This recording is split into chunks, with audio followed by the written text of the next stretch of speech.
बिस्मिल्लाहिर्रहमानिर्रहीम। अस्सलाम वालेकुम नाज़रीन, आप यूट्यूब चैनल देख रहे हैं। मैं इमरान खान हूँ। अभी हमने आपको बताया था कि ग्लोबल फायर पावर का एक इंडेक्स जारी हुआ है।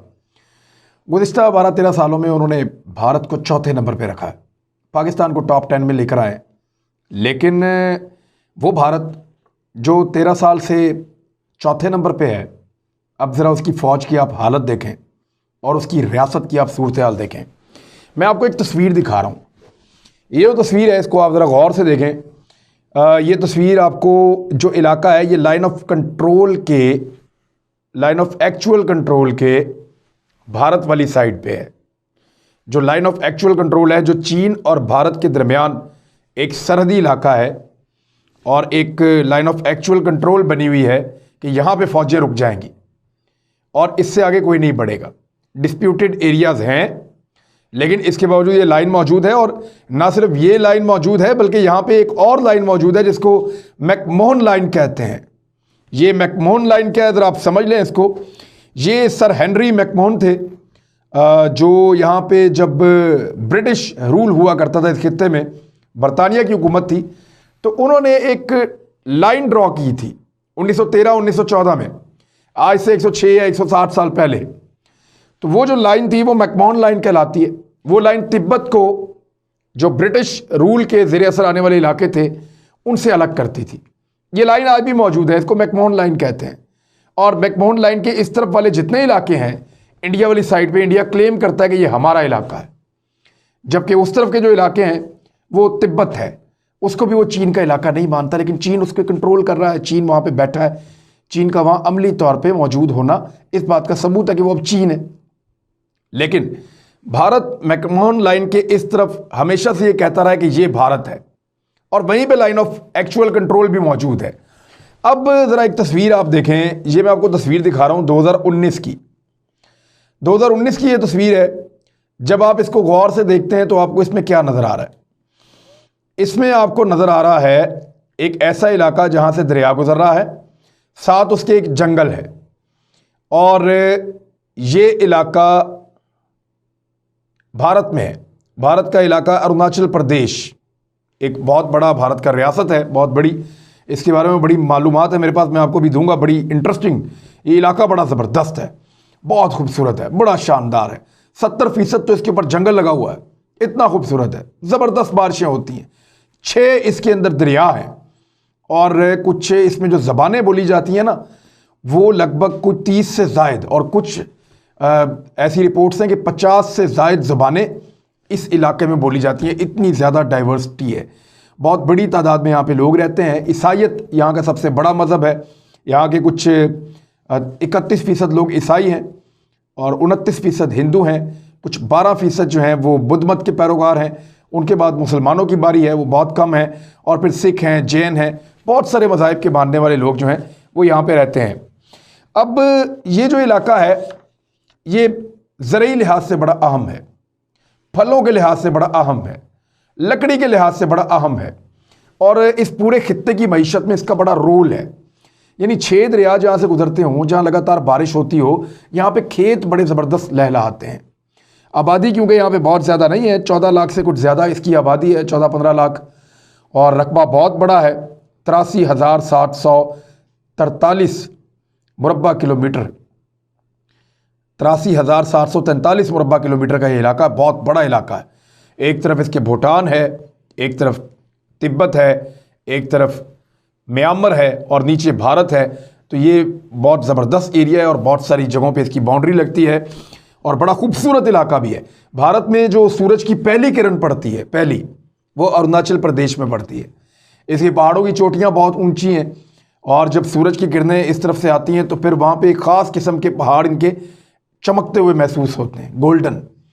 तो वो नज़ारा देखने के लिए दुनिया भर से वहाँ पे सयाह जाते हैं, इस इलाके को बहुत पसंद करते हैं। चीन शुरू से कहता है ये हमारा इलाका है, ये तिब्बत का हिस्सा है, और ये साउथ तिब्बत है, यानी जनूबी तिब्बत चीन इसको कहता है। हमारे जैसे लोग हैं, हमारे जैसा मज़हब है, हमारी तरह दिखते हैं, हमारी तरह बोलते हैं, तो ये तिब्बत का इलाका है, और तिब्बत हमारा है तो ये भी हमारा है। तो अरुणाचल प्रदेश को लेकर भारत और चीन के दरमियान लड़ाई रहती है, और अक्सर लड़ाई रहती है। यहाँ स्टैंड ऑफ भी होता रहा दोनों फौजियों का, आमने सामने आगे फौजें खड़ी भी होती रही हैं। लेकिन भारत को एक बड़ी खौफनाक शिकस्त हुई है। कहने को दुनिया की चौथी बड़ी फौज, चौथी तगड़ी फौज, फायर पावर इनके पास बहुत ज़्यादा है, लेकिन एक बड़ी ज़बरदस्त शिकस्त इनको हुई है। और 1959 से ये इलाका मुकम्मल तौर पे भारत के कंट्रोल में है। हालांकि 1962 की जंग में चीन बहुत अंदर तक घुस आया था, आधे से ज़्यादा अरुणाचल प्रदेश वो ले गया था। लेकिन बाद में एक हुकूमत अमली के तहत चीन ने इस इलाके को खाली किया था। अब आप ज़रा इस इलाके को करीब से देखें, इस तस्वीर को आप पहले देखें। ये जो मैं आपको जंगल का एरिया दिखा रहा हूँ जहाँ पे दरिया मौजूद है, ये लाइन ऑफ एक्चुअल कंट्रोल के या मैकमोहन लाइन से 4.5 किलोमीटर इंडिया वाली साइड पे अंदर जाके, इंडिया के अंदर घुसकर 4.5 किलोमीटर अंदर, वहां पे अब आपको एक और तस्वीर दिखा रहा हूं। ये पहली तस्वीर आपको मैंने दिखाई है अगस्त 2019 की, और अब ये दूसरी तस्वीर आपको दिखा रहा हूं नवंबर दिसंबर 2020 की। इस तस्वीर में आप देखिए तो दरिया वहीं से गुजर रहा है और दूसरा दरिया भी वहीं से, जो उसकी पतली लकीर है वहीं से आ रही है, और जंगल वैसे ही मौजूद है, कुछ जंगल कटा है थोड़ा बहुत, और बाकी वहाँ पे एक गांव बड़ा ज़बरदस्त किस्म का आबाद है। एक साल के अंदर एक ज़बरदस्त गांव आबाद कर दिया चाइना ने यहाँ पे। इस गांव के अंदर 101 घर हैं और साथ ही यहाँ पे एक फ़ौज की एक बड़ी शानदार, बड़ी ऑर्गेनाइज किस्म की पोस्ट मौजूद है, एक फॉरवर्ड पोस्ट जो भारत के फ़ौजियों को रोकने के लिए बनाई गई है। तो भारत को तो बड़ा जोम था अपनी ताकत पे, लाइन ऑफ एक्चुअल कंट्रोल तो बहुत पीछे रह गई, और चाइना 4.5 किलोमीटर अंदर आने के बाद एक बहुत अहम और दिफाई नुक्ता नज़र से बड़ी ज़बरदस्त जगह के ऊपर बहुत बड़ा गांव उसने तामीर कर लिया है। अब 101 घरों पर मुश्तमिल गांव और एक बड़ी फौजी पोस्ट दरिया के किनारे एक खूबसूरत वादी के अंदर चाइना ने अपना गांव जो है वो बसा भी दिया है, और भारत को पता भी नहीं चला। भारत को कैसे पता चला? ये एक भारत के एमपी हैं अरुणाचल प्रदेश से, इनका ताल्लुक है बीजेपी से, तापिर गांव इनका नाम है।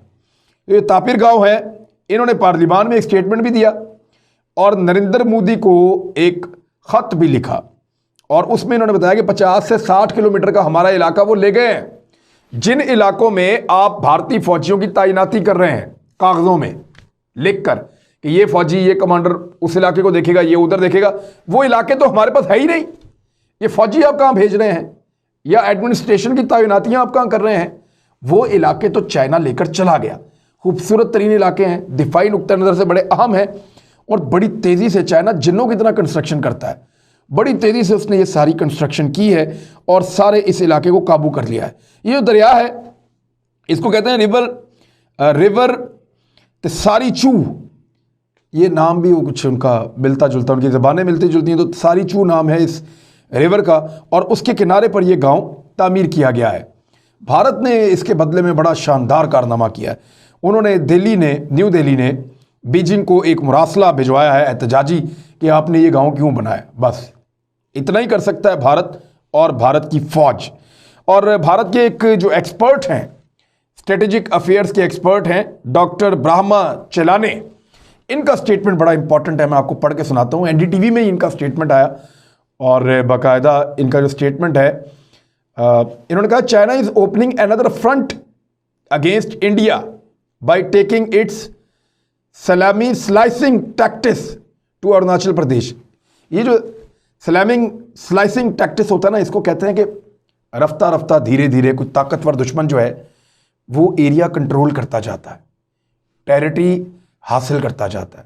यानी इससे पहले डोकलाम के करीब एक गांव उनका मिला था, फिर पता चला कि ये गालवान में आ गए, फिर पता चला कि ये कई जगहों से 2-2, 4-4, 5-5 किलोमीटर आगे आ गए, फिर ये पता चला कि पैंगोंग लेक का एक बड़ा हिस्सा लेकर चले गए, फिर ये पता चला कि जी वो जो फिंगर्स का एरिया वहाँ पे ये फिंगर 8 से फिंगर 4 तक पहुँच गए। तो इस तरह वो आगे बढ़ते बढ़ते कभी 2 किलोमीटर 4 किलोमीटर आगे आते हैं। तो ग्रेजुअली वो जो ताकतवर दुश्मन होता है वो स्लाइसिंग टैक्टिस के ज़रिए से आहिस्ता आहिस्ता आपसे इलाका छीनता रहता है।